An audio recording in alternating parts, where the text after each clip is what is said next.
We don't like mourning, grieving, lament. It illustrates our weakness. And so we try to distract ourselves very often. We'll binge watch Netflix or Amazon Prime.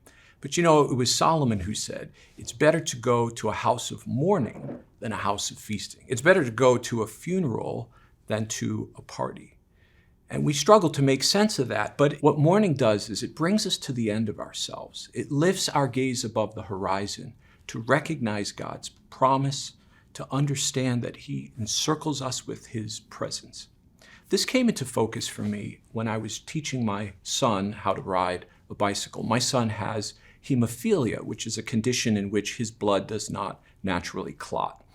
The first year of his life, we had a rubber swimming pool in our living room so that he could learn how to walk, so he wouldn't fall on the hard surface and potentially hemorrhage and send us to the emergency room.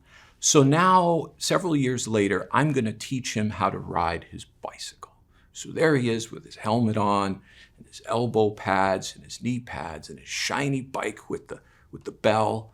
And I'm behind him with my arms outstretched, ready to throw myself down upon the ground as a paternal cushion at any moment. And so we get started. And of course, he falls, and thankfully, none of them were particularly dangerous. And after about 45 minutes of this drama, we're walking back to the house.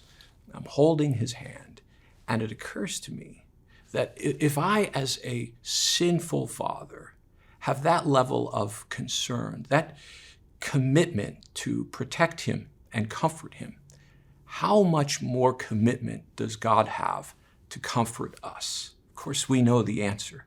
God demonstrates His love for us in this, and that while we were yet sinners, He gave His Son.